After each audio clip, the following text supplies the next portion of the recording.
On this channel, we don't simply review supercars and sports cars and the hottest new things at all times. Sometimes you just want to take a look at something that's a bit weird, a bit unusual, and something that is not as loved or paid attention to as it should, probably.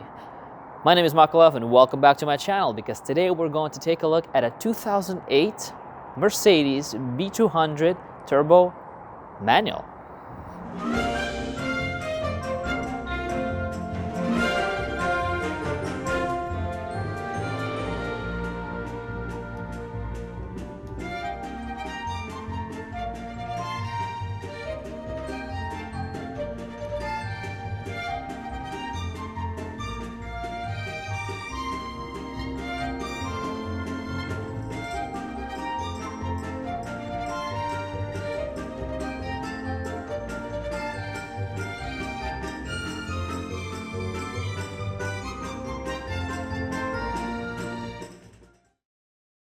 Whew, let me get inside. Whew, nice and warm. It is very cold outside. It's very windy. So I'm gonna try to stay inside as much as possible. The interior of this car is not that bad. It's not terrible. It's just everything about this interior and so many things about the car as a whole, they're just so bloody strange. And this car is just so unnecessarily over-engineered and so unnecessarily complicated that it just looks like it's about to break. It's a recipe for breakage. And a lot of these parts are so damn expensive to replace. For example, this panoramic roof costs like $2,000 to repair for brakes. Look at how unreasonably complicated that thing is. And it opens looking like fins. 1, 2, 3, 4, 5 different pieces of glass that are not connected to each other and are 5 different plates moving over in like a fin-like formation. Why on earth would you ever do that, Mercedes? That just makes zero sense, and it honestly, every time you use it, it looks like it's about to break. It looks like it's about to fail, and the owner says it's about a $2,000 fix. And that's why the owner doesn't use it either, because it's not worth it. And it looks kind of cool, actually, I won't lie. It does look pretty cool because of how weird it is, but it makes no sense to make it that complicated. That is just so unreasonable. And the weird thing about these little the curtain for the panoramic roof, you have to like pinch it, and to get it from the other side of the car, you have to like really reach. Oh my god, I'm scared to like break it. It feels so, oh my god, I'm terrified. Okay, I'm not gonna touch it.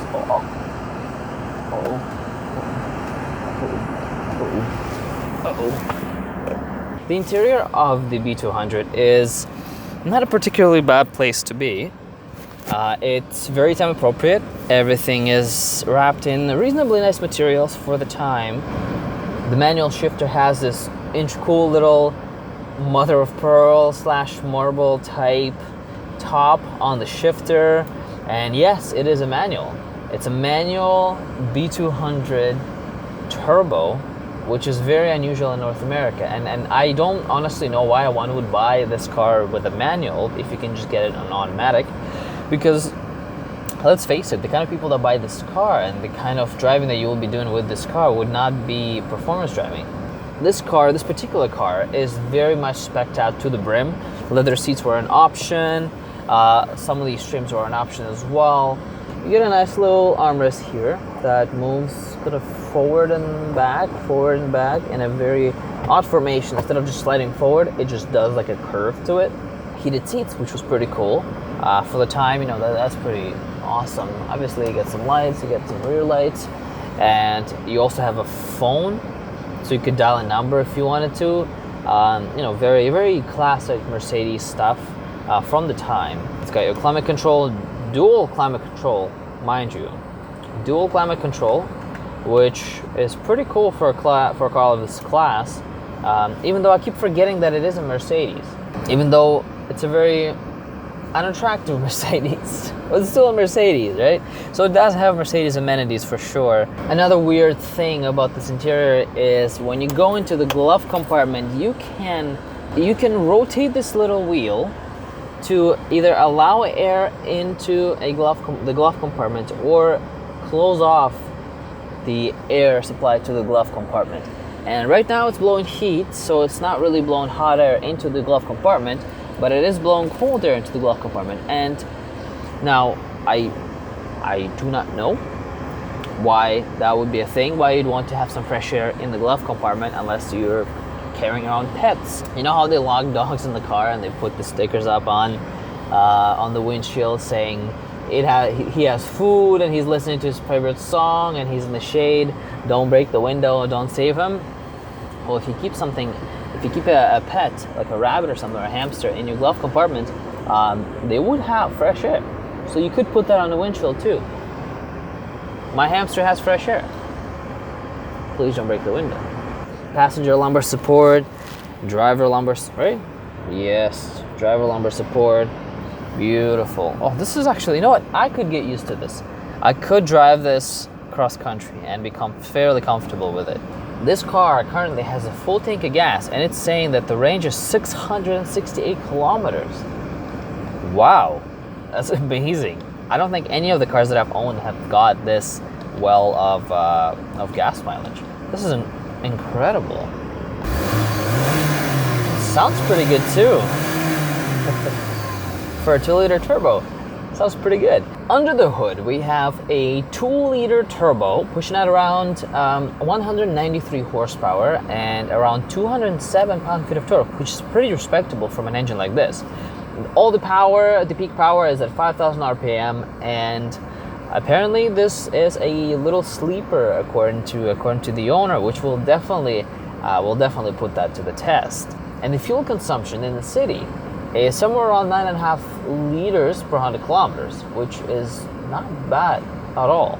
Like, not bad at all for the amount of horsepower that you get and for the size of the car. And you get a lot of car out of a smaller car. There's so much storage here, so much storage, and you can definitely use this as a family car, and that's actually what it is used in Europe.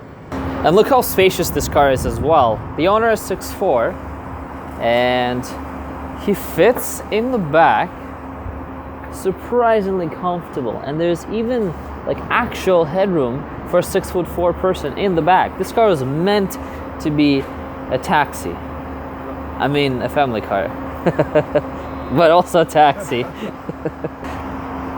Now the trunk space is pretty much enormous. Don't try this at home, or do. This trunk is so spacious. I hope I don't fall through. This trunk is so spacious that you could literally carry 2 of me in here.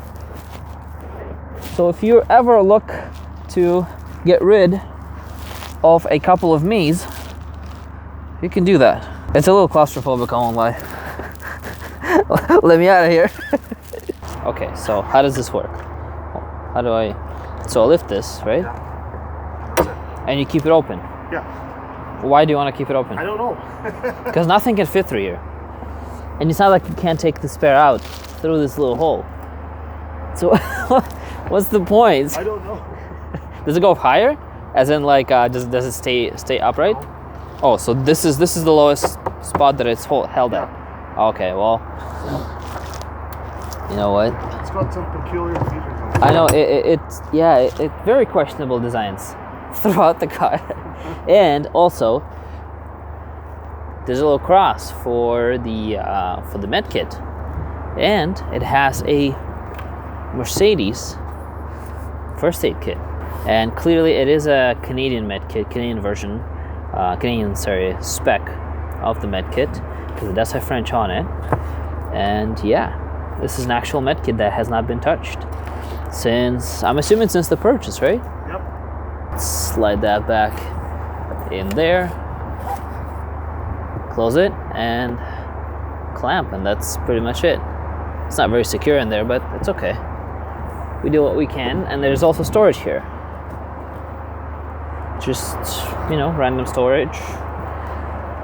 Okay, in the rear seat, we do have these little slits for the seat belts. I'm not exactly sure what the purpose is, but you can just put the seat belts in there, just like so, and it looks absolutely perfect. Perfection. Design perfection. Well, hello, friend. Getting into the back is actually surprisingly easy and comfortable. The seat of the rear seat and the front seat as well, because the car is so tall, it's kind of like a Scion XB. It's very perfect for older people, and it's very easy to get in and out of. I just have to easily just slide out of the seat, and I'm already standing. Very comfortable, and they use these cars a lot for taxis, so it makes perfect sense. And the amount of space, it's actually comfortable. I honestly would not mind, sorry Jollibee, I honestly would not mind spending a couple hundred kilometers in this. There's a lot of space here, and it kind of makes sense now why this would have, why this would be a family car or a taxi. Just to explain what he's doing, so the battery is actually underneath the passenger footwell.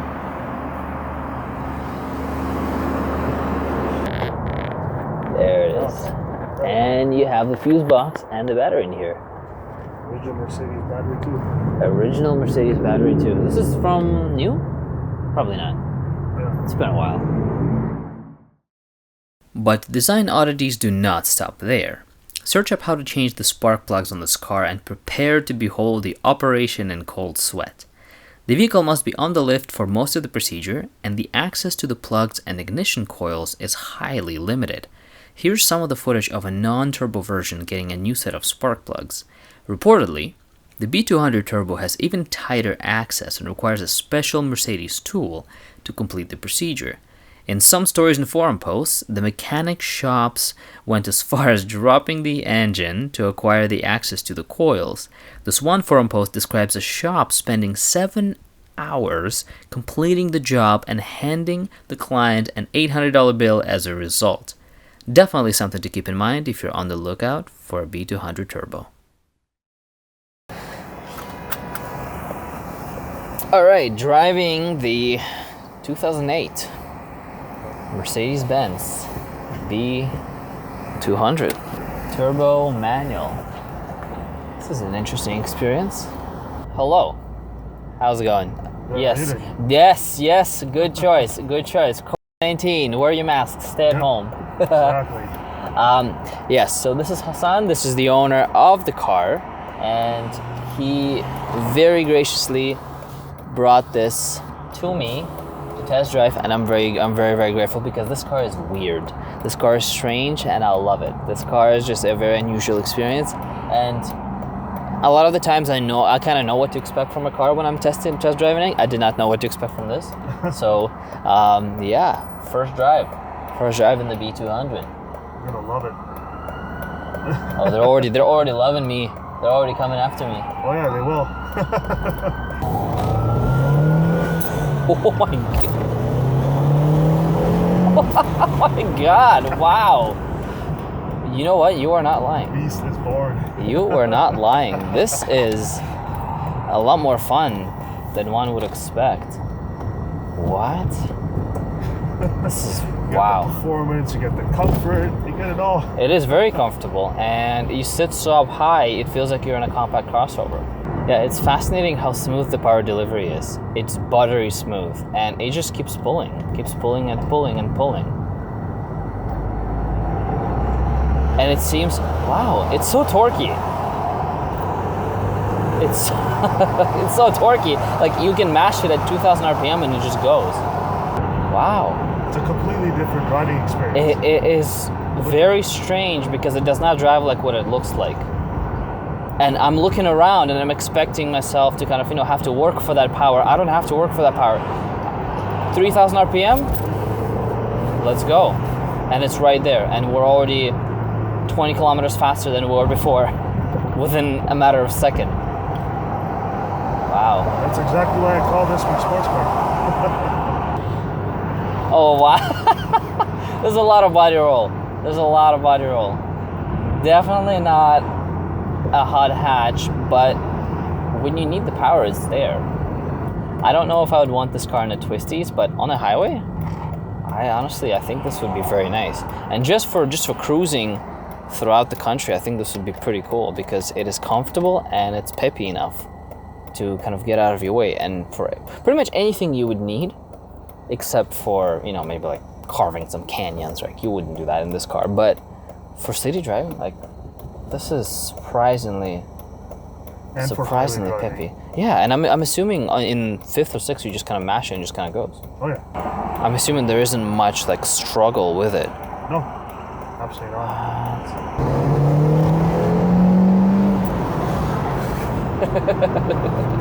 Wow. See, puts a smile in our face. Too. I know. I never expected this. What do you? I'm not supposed to be enjoying this car. It's a B200. Look at it. I'm not supposed to be enjoying this. Why am I smiling? This is terrible. I don't. No. I was scared I would like this car. Why am I giggling?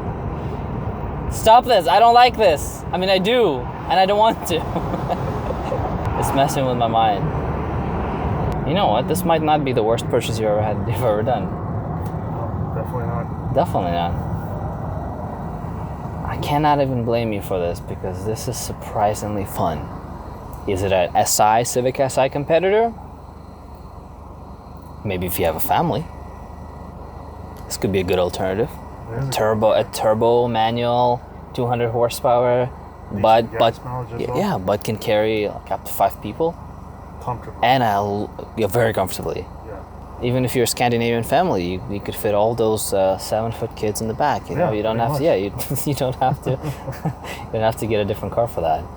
And the storage too, right? There's so much, so much trunk storage too. Like, I'm just looking at it, and I honestly, if you were looking for an only car, and you needed to be comfortable and something a little more luxurious than a Honda Civic or a GTI, and with more space, I'm assuming, because this looks like it would be more space than a GTI. It is. I think it is. This could be the right car for you. I never thought I'd say this, but this could be the right car for you. This could be a Civic SI competitor for people that need more space, for people that or either have, you know, a full family. And in Europe, this is exactly how this car is used. Oftentimes, this is a family car for a lot of people. Should I say surprisingly or unsurprisingly, beloved in Europe. If you look at any reviews of this car from Europe, and especially the lists of like best family cars, this comes on top. Or, well, not on top, but top 5 for sure. Like, it's always in the list. And I get why this car gets so much flack. I get why people hate this car. I definitely do. The looks and everything, right? And just front-wheel drive and tiny little engine. It's not really the classic Mercedes formula. But if you just remove the badge from it, if you just take the badge away from it and kind of look at it as just a car, there's not much to complain about it, really. Except, I think you told me that working on this car is an absolute nightmare. And I think you told me you had to, what was it? What did you tell me? No. You have to pull down the subframe. Right. To get access to the spark plugs and ignition coils. On top of that, from the top, you have to pull out the air intake. You have to pull out the. You have to pull out the intake manifold, the turbo, everything, just to get access to them. It's ridiculous. Just to do a simple spark plug change. Yeah, spark plugs. It's about 10 hours of labor. 10 hours. So you wouldn't be able to do this in your driveway. No, definitely not. Oh wow! And I think another cool thing about this design is that the engine is so low that in case of an accident, the engine is meant to go underneath the driver rather than straight into the driver, into the cabin. So it's meant, in case of an accident, the engine is literally meant to just kind of drop right below your feet, which I think is pretty cool. It's a very cool safety feature for sure. This car is extremely safe. Yeah, launch it and just go between these cars. Huh? Just launch the car. Launch the car. Yeah, just go. Yes, sir.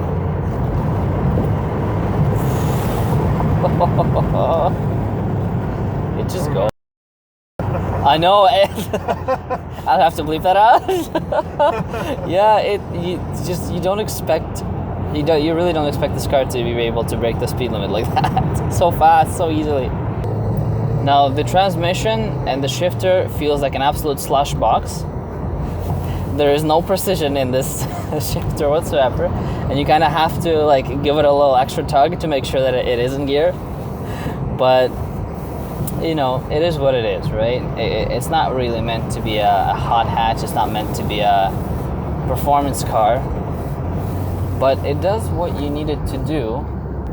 Here comes a turn. Oh my God, I feel like we're about to roll over. I hate you for giving me this car. I don't like this. I don't like this. I'm questioning everything I knew about cars in the car world. Oh, well, this is nice. Oh, it gets a little sketchy in the turn. It wallows. But it really goes.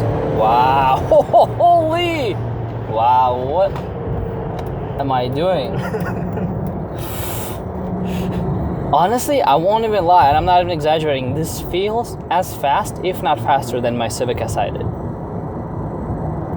This feels very comparable performance-wise. It really does. Acceleration-wise. No, not turning-wise, because that thing was a nice little pocket rocket. You could toss that thing around. This is, yeah, you can probably tell how much body roll there is. But it just wallows all over the place. But straight line performance, definitely comparable. So when you're launching this car off the line right now? Right now, I'm not into the oncoming traffic. No, not into oncoming traffic, but yeah. Like when you're turning, you should really give it a bit of gas to. You want me to? Oh yeah, I want you to burn it out. Yeah, right there, right in front of the cop. If you really insist, I might as well just launch it then. I insist. Of course I insist. Okay. Because if you don't do it, I'll do it. Yes, sir.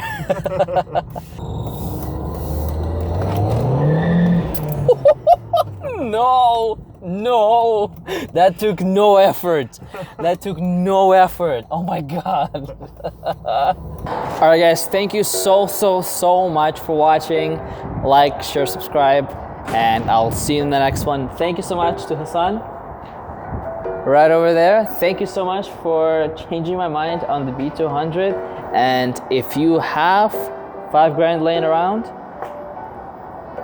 just buy it, man. Buy it. Make sure it's in decent condition. Just buy it. You will be very surprised.